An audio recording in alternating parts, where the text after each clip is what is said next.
هذا القرآن يوحدنا لطريق الخير يوجهنا. السلام علیکم ورحمۃ اللہ وبرکاتہ. الحمد للہ رب العالمین والصلاة والسلام علی سید المرسلین وعلی آلہ وصحبہ اجمعین. اما بعد، امید کرتا ہوں کہ معزز خواتین و حضرات آپ سب خیر عافیت سے ہوں گے، ایمان کی بہترین حالت میں ہوں گے اور رمضان المبارک کی رحمتیں، برکتیں اور سعادتیں سمیٹ رہے ہوں گے. اللہ پاک آپ سب کا حامی و ناصر ہو.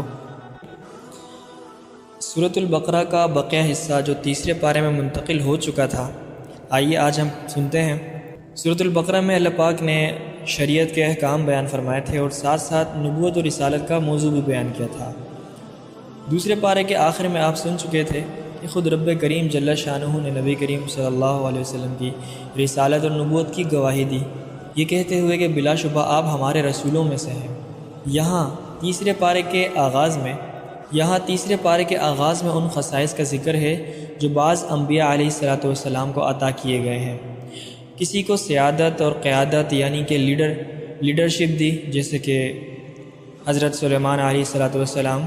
کسی کو بلا واسطہ ہم کلامی کا شرف عطا کیا گیا، جیسے حضرت موسیٰ علیہ السلام سے اللہ پاک نے ڈائریکٹ کنورسیشن کی بغیر کسی فرشتے کے واسطے کے. کسی کی تائید واضح معجزات سے کی گئی، یعنی کسی کی حقانیت اور نبوت کو ثابت کرنے کے لیے اللہ پاک نے بڑے مضبوط معجزات دیے. یہ تمام انبیاء کرام مرتبہ کے اعلیٰ ہونے کے باوجود فضل و شرف میں ایک جیسے نہ تھے، بلکہ بعض کو بعض پر فضیلت حاصل تھی. جیسے بعض انبیاء کو دوسرے بعض پر فضیلت حاصل ہے، اسی طرح ان کی امتوں کو بھی ایک دوسرے پر فضیلت حاصل ہے. چونکہ بہت ساری خصوصیات اور امتیازات کی بنا پر ہمارے آقا محمد صلی اللہ علیہ وسلم کو تمام انبیاء پر فضیلت حاصل ہے، لہٰذا آپ کی امت کو بھی دوسری تمام امتوں پر فضیلت حاصل ہے. کہیے الحمدللہ. انبیاء کے فضائل اور مرتبوں کے فرق کو بیان کرتے ہوئے یہ صورت ہمارے سامنے اس آیت کو پیش کرتی ہے جو قرآن مجید فرقان حمید کی افضل ترین آیت ہے. میری مراد ہے آیت الکرسی، جو 50 کلمات اور 10 جملوں پر مشتمل ہے. اس میں 17 بار اللہ تعالیٰ کا ذکر آیا ہے، کہیں ڈائریکٹ آیا ہے صراحتاً اور کہیں اشارتاً. تیسرے پارے میں حضرت ابراہیم علیہ الصلاۃ والسلام کا وہ قصہ بھی مذکور ہے جب انہوں نے نمرود بن کنعان جیسے سرکش اور متکبر اور مغرور بادشاہ کے ساتھ مباحثہ کیا تھا. اور حضرت ابراہیم علیہ السلام کا وہ قصہ بھی مذکور ہے جب انہوں نے اللہ تعالیٰ سے درخواست کی تھی کہ مجھے مردوں کو زندہ کرنے کا منظر دکھلائیے.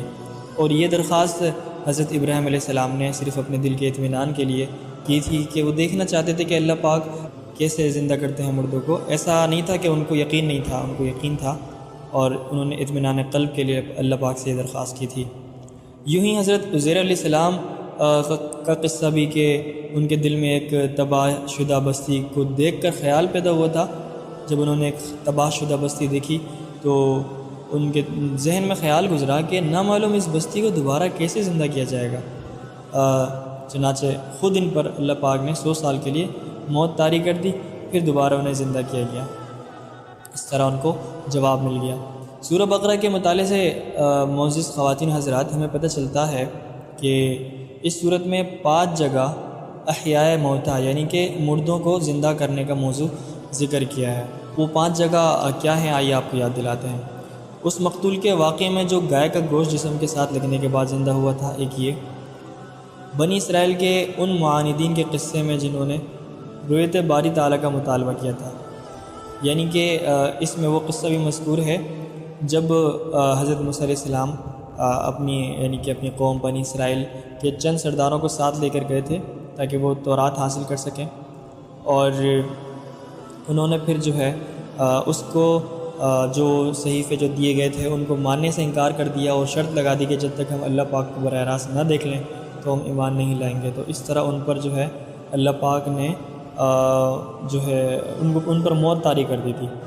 تو اس سے اللہ پاک نے ناراض ہو کر ان پر موت طاری کر دی تھی. اور پھر موسیٰ علیہ السلام نے سفارش کی کہ اگر میں ایسے ہی واپس جاؤں اور ان سرداروں کو ساتھ نہ پا کر میری قوم مخالف ہو جائے گی اور فتنہ کھڑا کرے گی، اس لیے آپ اپنا کرم فرما کر ان کو پھر سے زندہ کر دیجیے. تو اللہ پاک نے ان کو پھر سے زندہ کر دیا. تیسرا واقعہ جو مذکور ہوا اس قوم کے قصے میں جو تعاون سے بچنے کے لیے گھروں سے بھاگ کھڑی ہوئی تھی، تو وہ بھی جو ہے اس صورت میں مذکور ہے، جن کو دوبارہ اللہ پاک نے زندہ کیا تھا۔ اور چوتھا واقعہ حضرت عزیر علیہ السلام کا ہے۔ پانچواں جو واقعہ مردوں کو زندہ کرنے کے متعلق اس صورت میں وارد ہوا ہے وہ حضرت ابراہیم علیہ السلام کا قصہ ہے، جس میں انہوں نے مطالبہ کیا تھا کہ آپ مجھے دکھلائیے کہ آپ مردوں کو کیسے زندہ کرتے ہیں۔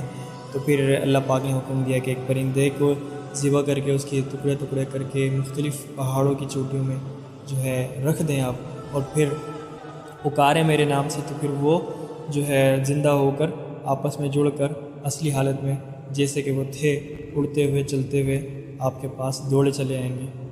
تو یہ سارے واقعات اس صورت میں مذکور، جس میں 5 جگہوں پر مختلف واقعات مذکور ہیں، جس میں اللہ تعالیٰ نے اپنی قدرت کا مظہر دکھایا کہ اللہ پاک کس طرح مردوں کو زندہ کریں گے، اور یہ اللہ پاک کے اختیار میں ہے۔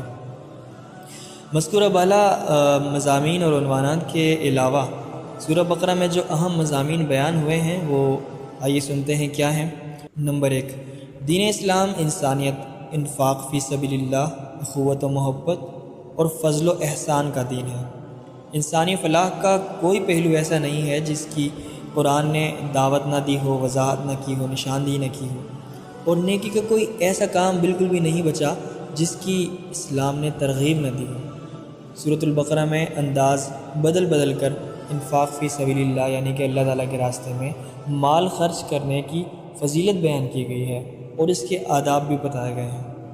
سب سے پہلے اللہ کی راہ میں خرچ کرنے والوں اور اخلاص کی بنا پر انہیں حاصل ہونے والے ثواب کو اس کاشتکار کے ساتھ تشبیہ دی گئی ہے جو زمین میں ایک دانہ بوتا ہے اور اس سے 7 بالیاں اگاتی ہیں۔ ایک ایک بالی میں 100 دانے ہوتے ہیں۔ یوں کاشتکار زمین کو ایک دانہ دے کر اس سے سینکڑوں دانے واپس لے لیتا ہے۔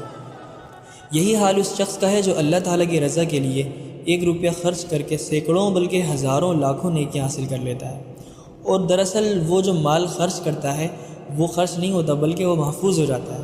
خرچ تو وہ ہوتا ہے جو ہم اپنی ذات پر، اپنی ضروریات میں دنیا میں خرچ کر لیتے ہیں، اور جو ہم صدقہ کر دیتے ہیں، جو ہم کسی مجبور محتاج کو، ضرورت مند کو اللہ کی رضا کے لیے اللہ کے نام پر دے دیتے ہیں، وہ تو محفوظ ہو جاتا ہے ہمیشہ کے لیے، کیونکہ وہ آخرت کے لیے ذخیرہ کر دیا جاتا ہے، اور دراصل آخرت کی زندگی ہی تو ہمیشہ کی زندگی ہے۔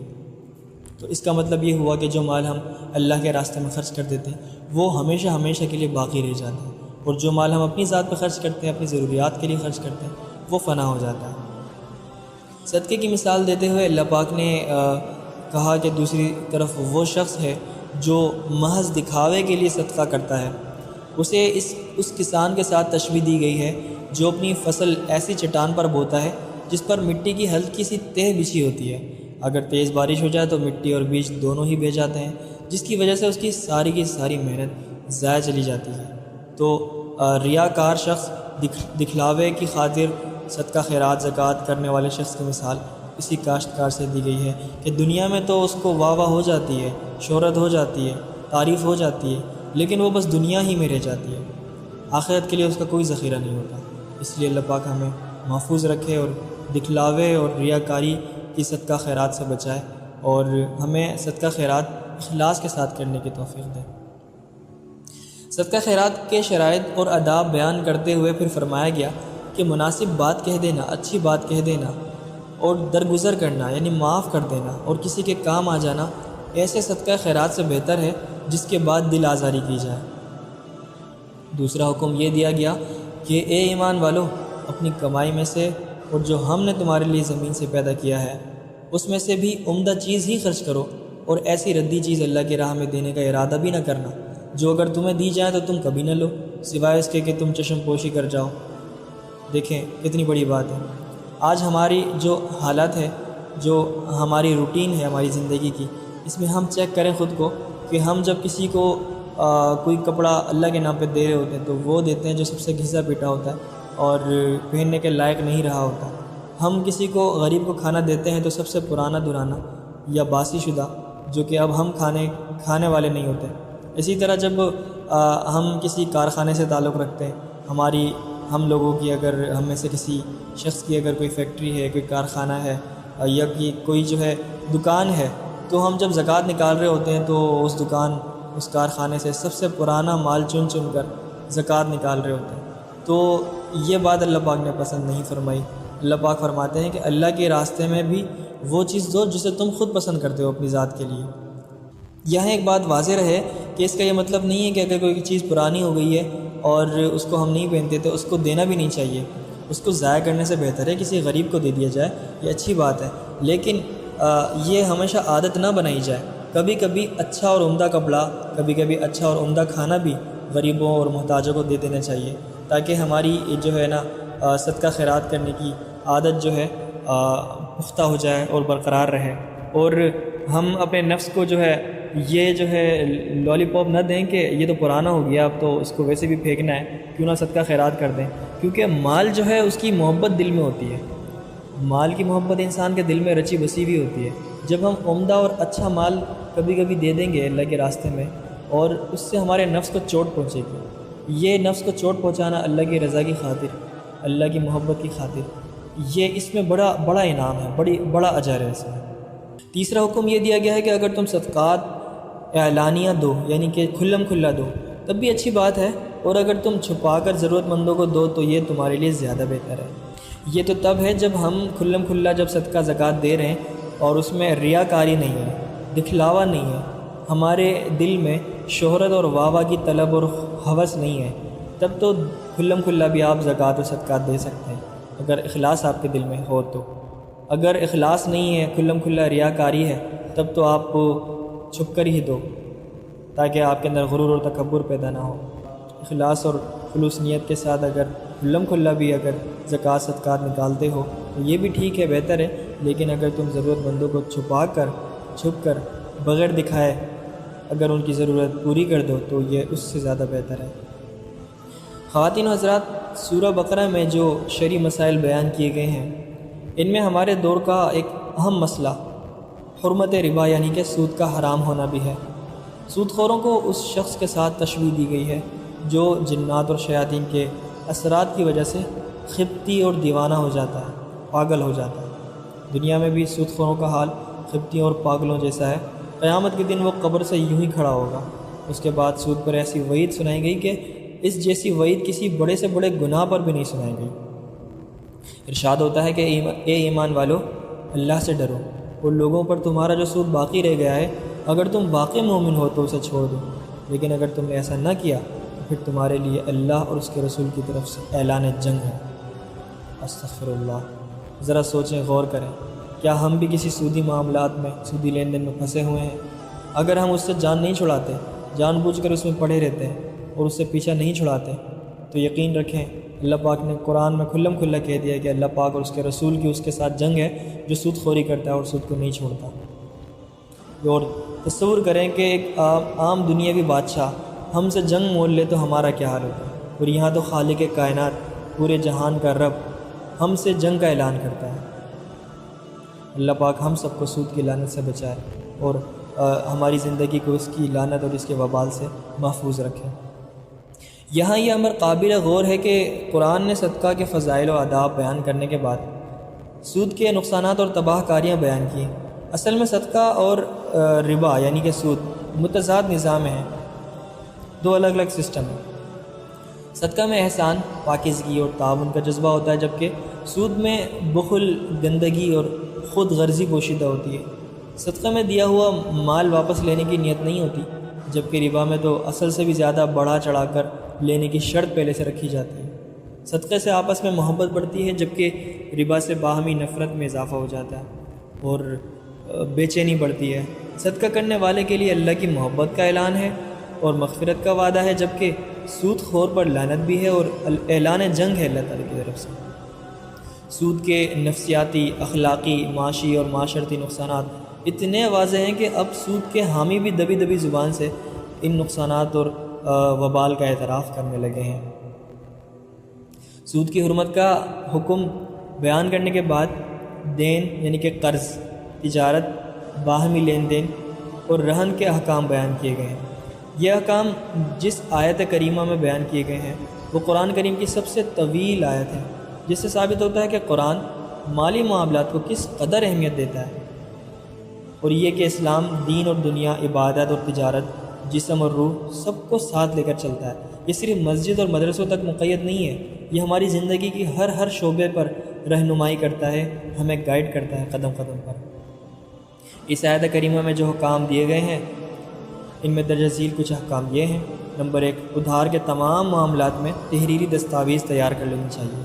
اگر آپ 100 روپے کا بھی لین دین کر رہے ہیں تو آپ کو چاہیے کہ لکھ لیں آپ، تاکہ وہ 100 روپے تو کوئی اوقات نہیں رکھتے، کوئی اہمیت نہیں رکھتے خاص، لیکن آپ کی جو رشتہ داری جس سے آپ معاملات کر رہے ہیں، آپ کی دوستی، اگر بالفرض آگے کوئی معاملہ پیش آ جاتا ہے، کوئی جو ہے بد اعتمادی کا مسئلہ ہو جاتا ہے، تو لکھی ہوئی تحریر آپ کی صورت آپ دکھا سکتے ہیں، ثبوت کی صورت میں آپ کے پاس موجود ہوگی۔ لیکن اگر آپ نے لکھا نہیں ہوگا تو آپ کی رشتہ داری، آپ کی دوستی خراب ہو سکتی ہے۔ دیکھیں اللہ تعالیٰ نے کتنے اہم اصول ہمیں زندگی کے سکھائے ہیں جس سے ہم اپنی زندگی کو خوبصورت بنا سکتے ہیں۔ جو احکام دیے گئے تھے اس میں سے پہلا تو یہ تھا کہ ادھار کے تمام معاملات میں آپ تحریر دستاویز تیار کر لیں۔ دوسرا، جب ادھار کا معاملہ کیا جائے تو اس کی میعاد مقرر کر لی جائے، اور میعاد بھی ایسی مقرر کی جائے جس میں کوئی جھول نہ ہو، ابہام نہ ہو۔ مثال کے طور پہ آپ کسی کو قرضہ دے رہے ہیں تو آپ اس کی جو ہے مدت متعین کر لیں، تاکہ اس کو پتہ چلے کہ آپ اس کا مطالبہ کب کرنے والے ہو، تاکہ اس مدت کے مد نظر رکھتے ہوئے وہ اس کو واپس کرنے کی کوشش شروع کر دیں۔ ایسا نہ ہو کہ آج آپ نے قرض دیا کسی کو اور وہ سوچ رہے کہ آپ 1 مہینے بعد واپس لیں گے اس سے، اور آپ اس سے کل مطالبہ کرتے ہیں، وہ تو پریشان ہو جائے گا، مسئلہ ہو جائے گا، اور لڑائی جھگڑے کا بھی اندیشہ ہو سکتا ہے۔ تو ان سب سے بچنے کے لیے فرمایا کہ جب آپ لوگ ادھار کا معاملہ کرو تو اس کی کوئی مدت، کوئی ڈیٹ مقرر کر لو، اور ایسی ڈیٹ مقرر کرو جو بالکل واضح ہو، کلیئر ہو۔ تیسرا حکم جو بیان ہوا وہ یہ ہے کہ دوران سفر اگر دستاویز کی تیاری ممکن نہ ہو تو رہن رکھ کر بھی قرض لیا جا سکتا ہے۔ مثال کے طور پر رہن اس گروی اور اس چیز کو کہتے ہیں جو سیکورٹی کے طور پہ رکھی جاتی ہے۔ مثال کے طور پہ میں آپ سے 500 روپے قرض لیتا ہوں، اور ابھی میرے پاس جو ہے کوئی وکیل یعنی کہ کوئی گواہ نہیں ہے، کوئی تحریر لکھنے کے لیے کاغذ موجود نہیں ہے، تو میں یہ کر سکتا ہوں کہ میں اپنے ہاتھ میں جو گھڑی پہنا ہوا ہوں وہ میں آپ کے پاس رکھوا دوں امانت کے طور پہ، کہ جو میں نے 500 روپے آپ سے لیے ہیں اس کی امانت اور سیکورٹی یہ گھڑی آپ رکھیں، یہ گھڑی جب میں آپ سے واپس لے لوں گا تو آپ کو 500 روپے دے دوں گا، یا پھر جب میں آپ کو 500 روپے دوں تب بھی آپ مجھے یہ گھڑی واپس کیجیے گا۔ تو یہ رہن کہلاتا ہے، سیکورٹی کو رہن کہتے ہیں۔ اور پھر فرمایا آگے کہ دست بدست یعنی کہ ہاتھ در ہاتھ تجارت کی صورت میں تحریر کی ضرورت نہیں ہے۔ مثال کے طور پہ ابھی میں آپ سے 100 روپے والی چیز خرید رہا ہوں اور آپ کو 100 روپے دے رہا ہوں، تو آپ سے میں نے چیز لے لی اور آپ کو 100 روپے دے دیے، یہ جو ہے خرید و فروخت تمام ہو گئی، مکمل ہو گئی، جس طرح ہم عام طور پہ مارکیٹوں میں کرتے ہیں۔ تو اس چیز کے لیے لکھنا ضروری نہیں ہوتا۔ تو فرمایا کہ جب ہم ہاتھ در ہاتھ لین دین کرتے ہیں تو اس میں لکھنا ضروری نہیں ہوتا، ہاں لکھ لینا اچھا ہے لیکن ضروری نہیں ہوتا۔ چونکہ سورہ بقرہ میں نماز، زکوٰۃ، حج، روزہ، جہاد، صدقہ، ربا، طلاق اور عدت جیسے متعدد اور بہت سارے شرعی احکام بیان ہوئے ہیں، اس لیے سورت کے اختتام پر یہ وضاحت کر دی گئی کہ اللہ تعالیٰ کسی بھی انسان پر اس کی طاقت سے زیادہ بوجھ نہیں ڈالتا۔ اللہ پاک نے جتنی بھی احکامات اور وضاحتیں یہاں پہ دی ہیں وہ سب انسان کی فطرت کو اور اس کی طاقت کو مد نظر رکھتے ہوئے ارشاد ہوئی ہیں۔ یوں ہی سورت کا اختتام جامع ترین دعا پر کیا گیا ہے، جس میں مسلمانوں کو سکھایا گیا ہے کہ وہ بارگاہ الہی میں یوں درخواست کیا کریں کہ اے اللہ، اگر احکام کی تعمیل میں ہم سے کوئی غلطی ہو جائے تو معاف کر دیجیے گا۔ جب تک مسلمان احکام الہیہ پر اپنی استطاعت کے مطابق عمل کرنے کے ساتھ ساتھ اپنی غلطیوں اور کوتاہیوں پر استغفار کرتے رہیں، نیز وہ اللہ تعالیٰ سے دعا اور التجا کرتے رہیں گے تو انشاءاللہ تعالیٰ یہودیوں جیسے انجام بد سے بچے رہیں گے۔ اور اس کے ساتھ ہی سورہ بقرہ اختتام کو پہنچ جاتی ہے۔ یہ قرآن کی سب سے طویل صورت ہے۔ اس کے بعد سورہ آل عمران شروع ہوتی ہے۔ تیسرے پارے کے 8 رکوع تو سورہ بقرہ پر مشتمل تھے۔ اب 9ویں رکوع سے سورہ آل عمران کا آغاز ہوتا ہے۔ یہ سورت بالاتفاق مدینی ہے، یعنی کہ یہ مدینے میں نازل ہوئی تھی۔ اس میں 20 رکوع اور 200 آیات ہیں۔ چونکہ اس صورت میں حضرت عمران علیہ السلام کے خاندان کا قصہ بیان کیا گیا ہے، اس لیے اس کا نام آل عمران رکھ دیا گیا۔ اس صورت کی فضیلت کے بارے میں صحیح مسلم میں حضرت ابو امامہ رضی اللہ تعالیٰ عنہ سے روایت ہے کہ میں نے رسول صلی اللہ علیہ وسلم کو فرماتے ہوئے سنا کہ 2 روشن صورتوں یعنی سورہ بقرہ اور سورہ آل عمران پڑھا کرو۔ ان دونوں صورتوں کے مضامین میں بہت مناسبت پائی جاتی ہے۔ خود نبی کریم صلی اللہ علیہ وسلم کا ان 2 صورتوں کو زہراوین یعنی 2 روشن چیزیں یا شمس و قمر قرار دینا بھی ان کے درمیان مناسبت کو ظاہر کرتا ہے۔ اس کے علاوہ ان دونوں صورتوں میں اہل کتاب سے خطاب ہے، مگر سورۃ البقرہ میں زیادہ تر روئے سخن یعنی کہ گفتگو کا موضوع یہودی تھے، اور یہاں آل عمران میں جو اصل خطاب ہے وہ نصارہ سے یعنی عیسائیوں سے۔ پھر یہ کہ دونوں صورتوں میں آغاز حروف مقطعات الف لام میم کے ساتھ ہوا ہے، اور دونوں ہی صورتوں کی ابتدا میں قرآن کی حقانیت کو بیان کیا گیا ہے۔ اس صورت کی تقریباً 80 آیات اس وقت نازل ہوئی تھی جب نجران کے عیسائیوں کا ایک وفد حضور اکرم صلی اللہ علیہ وسلم کی خدمت میں حاضر ہوا۔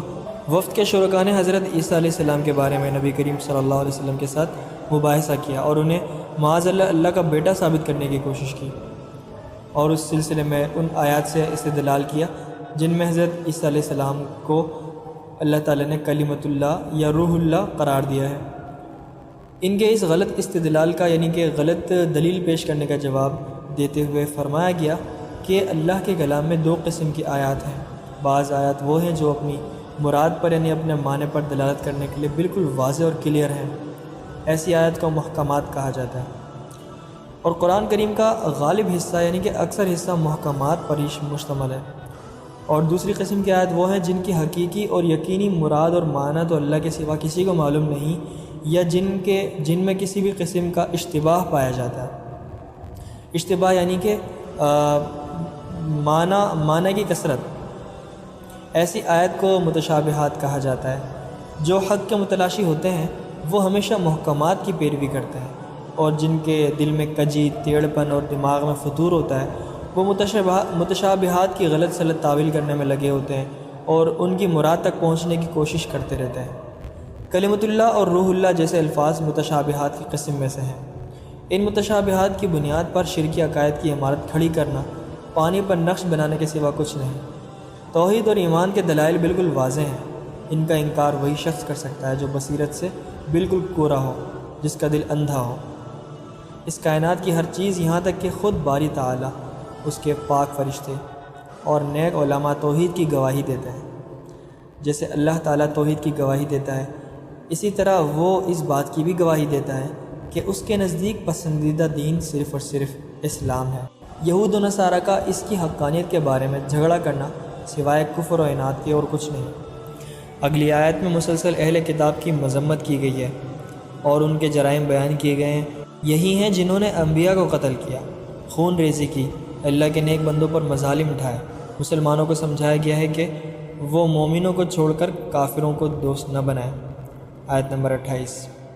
کیونکہ اسلام اور کفر کے درمیان کوئی رشتہ ناتا نہیں، اور کافر کبھی بھی مسلمانوں کے ساتھ مخلص نہیں ہو سکتے، وہ دوست نہیں ہو سکتے مسلمانوں کے۔ آج آپ اندازہ لگائیں، مسلمان حکمران اور خود ہم میں سے بہت سے مسلمان کافروں کے ساتھ دوستی لگانے کے لیے مرے جاتے ہیں، ان کے ساتھ پینگے بڑھانے کے لیے کیا کچھ کر رہے ہوتے ہیں، لیکن آخر سیلا ان کو کیا ملتا ہے؟ وہی بے وفائی، دھوکہ دہی اور جو ہے احسان فراموشی۔ اگلی آیت میں سورہ آل عمران میں 3 سبق آموز اور عبرت آموز قصے بیان کیے گئے ہیں، اور یہ تینوں قصے خوارق عادات کے قبیل سے ہیں، یعنی کہ معجزے کے قبیل سے ہیں، اور تینوں قصے اللہ کی عظیم قدرت پر دلالت کرتے ہیں۔ پہلا قصہ تو حضرت مریم علیہ السلام کی ولادت کا ہے، جنہیں عیسائیوں نے اللہ تعالیٰ کی زوجہ نعوذ باللہ اور ان کے بیٹے کو اللہ تعالیٰ کا بیٹا قرار دیا، اور یوں بدترین گمراہی کا شکار ہو گئے۔ حضرت مریم علیہ السلام کے والد حضرت عمران اللہ کے نیک بندے تھے، اور آپ کی والدہ حنہ بنت فاقوز صاحب کردار اور پاک خاتون تھیں۔ عرصہ تک یعنی کہ بہت وقتوں تک ان کے ہاں بچہ پیدا نہ ہوا۔ ایک دن پرندے کو دیکھا کہ وہ اپنے بچے کو دانہ کھلا رہا ہے، دیکھ کر دل مچل گیا، اولاد کی آرزو پیدا ہو گئی۔ اللہ کے حضور دامن پھیلا کر درخواست کی اور نظر مانی کہ اگر تو نے مجھے اولاد عطا فرما دی تو میں اسے بیت المقدس کی خدمت کے لیے وقف کر دوں گی۔ اللہ نے دعا قبول فرما لی، ان کے ہاں بیٹی پیدا ہو گئی۔ دستور تو یہ تھا کہ بیت المقدس کی خدمت کے لیے لڑکوں کو قبول کیا جاتا تھا، لڑکیوں کو قبول نہیں کیا جاتا تھا۔ ایک سانحہ یہ بھی پیش آ گیا کہ نومولود بچی کے والد انتقال فرما گئے۔ اللہ تعالیٰ نے سابق دستور کے خلاف زوجہ عمران کی نظر قبول فرما لی اور اپنے زمانے کے بہترین انسان حضرت زکریا علیہ السلام کو بچی کی کفالت اور تربیت کے لیے منتخب فرما لیا۔ حضرت زکریا علیہ السلام نے بچی کی کرامتیں اور بے موسم کا پھل دیکھا تو ایک دن پوچھا، اے مریم، یہ رزق تمہارے پاس کہاں سے آتا ہے؟ انہوں نے جواب دیا کہ اللہ کے ہاں سے آتا ہے، بے شک اللہ جسے چاہتا ہے بے حساب رزق دیتا ہے۔ آیت نمبر 37۔ معصوم بچی کا ایمانی جواب سن کر حضرت زکریا علیہ السلام کے دل میں بھی اولاد کی آرزو جاگ اٹھی، حالانکہ ان کی عمر 100 سال سے بھی زیادہ ہو چکی تھی اور بیوی بھی بوڑھی ہو چکی تھی۔ بانجھ تو تھی ہی، لیکن ظاہری اسباب کی مخالفت کے باوجود انتہائی عجز و انکسار کے ساتھ اللہ کے حضور دعا فرماتے ہیں کہ اے میرے پروردگار، مجھے اپنی خصوصی عنایت سے اولاد عطا فرما دیجیے، بے شک تو ہی دعا قبول کرنے والا ہے۔ آیت نمبر 38۔ اللہ تعالیٰ نے شکست دلی سے کی گئی دعا فوراً قبول فرما لی اور ایسے بیٹے کی بشارت سنائی جو 4 صفات کا حامل ہوگا۔ نمبر 1، وہ اللہ کے کلمے یعنی حضرت عیسیٰ علیہ السلام کی تصدیق کرے گا اور آپ پر ایمان لائے گا۔ وہ علم و تقوی اور زہد و عبادت میں لیڈر کے مقام پر ہوگا، رہنما کے مقام پر ہوگا۔ نمبر 3، وہ انتہائی پاک دامن ہوگا، قدرت اور قوت کے باوجود عورتوں کے قریب نہیں جائے گا۔ نمبر 4، وہ انبیاء اور صالحین کی جماعت کا ایک فرد ہوگا۔ یہ تو رہا دوسرا قصہ۔ تیسرا عبرت آموز قصہ جو بیان ہوا تھا وہ حضرت عیسیٰ علیہ السلام کی ولادت کا قصہ ہے۔ اگر حضرت مریم علیہ السلام اور حضرت یحییٰ علیہ السلام کا قصہ اس اعتبار سے عجیب اور قدرت الہیہ کا نمونہ تھا کہ ان کے والدین بڑھاپے کی دہلیز پر قدم رکھ چکے تھے، تو حضرت عیسیٰ علیہ السلام کا واقعہ عجیب ترین ہے، کیونکہ آپ کی ولادت والد کے بغیر سراسر معجزانہ طریقے پر ہوئی ہے۔ جب فرشتوں نے حضرت مریم علیہ السلام کو بیٹے کی خبر دی تو انہیں بڑا تعجب ہوا، تعجب سے کہا کہ میرے ہاں بچہ کیسے پیدا ہوگا، حالانکہ مجھے تو کسی انسان نے ہاتھ تک نہیں لگایا، میری شادی نہیں ہوئی۔ اللہ کی طرف سے جواب دیا گیا کہ اسی طرح ہوگا، یعنی شادی کی ضرورت نہیں، کیونکہ اللہ تعالیٰ جو چاہتا ہے پیدا کر دیتا ہے۔ جب وہ کسی کام کے کرنے کا فیصلہ کر لیتا ہے تو اس سے کہتا ہے کہ ہو جا، بس وہ کام ہو جاتا ہے۔ سیدنا مسیح علیہ السلام کو باری تعالیٰ نے مختلف معجزات عطا فرمائے، لیکن ان معجزات کو دیکھ لینے کے باوجود یہود کو ایمان قبول کرنے کی سعادت اور توفیق حاصل نہ ہوئی اور انہوں نے آپ کا قتل کرنے کا عزم کر لیا۔ دوسری طرف اللہ تعالیٰ نے آپ کو بچانے کی تدبیر کر لی، پھر سب نے دیکھ لیا کہ اللہ ہی کی تدبیر غالب رہی، کامیاب رہی۔ ارشاد باری تعالیٰ ہے، انہوں نے بھی تدبیر کی اور اللہ نے بھی تدبیر کی، اور اللہ تعالیٰ سب سے بہتر تدبیر کرنے والا ہے۔ آیت نمبر 54۔ یہودیوں کا دعویٰ ہے کہ ہم نے حضرت عیسیٰ علیہ السلام کو معاذ اللہ پھانسی پر چڑھا دیا تھا اور اس کے بعد ان کو وہاں سے اتار کر قبر میں دفن کر دیا تھا۔ 3 دن تک وہی رہے، پھر مٹی پھٹی اور آسمانوں پر چلے گئے اور وہاں رب کے عرش پر تشریف فرما ہو گئے۔ نجران کے وہ عیسائی جو حضور اکرم صلی اللہ علیہ وسلم کے ساتھ بحث و مناظرہ کے لیے مدینہ منورہ آئے تھے، جب وہ تمام دلائل سننے کے باوجود حق کا اعتراف کرنے پر تیار نہ ہوئے تو اللہ کے حکم سے آپ نے انہیں مباہلہ کی دعوت دی، یعنی یہ کہ تم اپنے اہل و عیال کو لے آؤ اور میں اپنے اہل و عیال کو لے آتا ہوں، پھر ہم مل کر خشوع و خضوع کے ساتھ یعنی گڑ گڑا کر اللہ تعالیٰ سے دعا کریں گے کہ ہم میں سے جو جھوٹا ہے اس پر اللہ کی لعنت ہو۔ عیسائیوں کا یہ وفد جو 60 افراد پر مشتمل تھا اور اس میں ان کے 14 انتہائی سربراہوردہ یعنی کہ مشہور اور معروف مذہبی رہنما بھی شامل تھا، ان میں کوئی بھی مباہلے کے لیے تیار نہ ہوا، بلکہ آپ کو جزیہ دینے پر راضی ہو گئے۔ ان کو پتہ تھا کہ اگر ہم مباہلہ کریں گے تو ہمارا تو بیڑا غرق ہو جائے گا، ستیہ ناس ہو جائے گا، ہم ہی تباہ و برباد ہو جائیں گے، کیونکہ حق بات ان کو معلوم تھی۔ یہ واقعہ بیان کرنے کے بعد سورہ آل عمران تمام اہل کتاب کو، خواہ وہ یہودی ہوں یا عیسائی، ایک ایسے کلمے پر متفق ہو جانے کی دعوت دیتے ہیں جس کی تلقین تمام انبیاء نے کی اور جس کی تعلیم چاروں کتابوں سمیت تمام آسمانی صحیفوں میں دی گئی ہے، اور وہ ہے کلمہ توحید یعنی لا الہ الا اللہ، ہم اللہ کے سوا کسی کی عبادت نہ کریں۔ یہود و نصارہ کی بدعملیوں، بددیانتیوں اور ان کے جھوٹ اور افطرا کو بیان کرنے کے بعد سورہ آل عمران بتاتی ہے کہ اللہ تعالیٰ نے تمام انبیاء سے عہد لیا تھا کہ اگر ان کی موجودگی میں خاتم الانبیاء حضرت محمد صلی اللہ علیہ وسلم تشریف لے آئے تو تم سب آپ صلی اللہ علیہ وسلم پر ایمان لاؤ گے، اور اگر تمہاری موجودگی میں وہ نہ آئے تو پھر تمہاری امت اور اتباع کرنے والے آپ صلی اللہ علیہ وسلم پر ایمان لانے کے پابند ہوں گے۔ آیت نمبر 81۔ انبیاء سے عہد حقیقت میں ان کی امتوں سے عہد تھا، مگر افسوس کہ ان انبیاء کی امتوں نے اس عہد کی پاسداری نہ کی اور تصدیق اور مدد کے بجائے وہ تکذیب اور مخالفت اور انکار کرنے پر تل گئے۔ یہ آیت کریمہ ہمارے آقا صلی اللہ علیہ وسلم کو سید الانبیاء ثابت کرتی ہے۔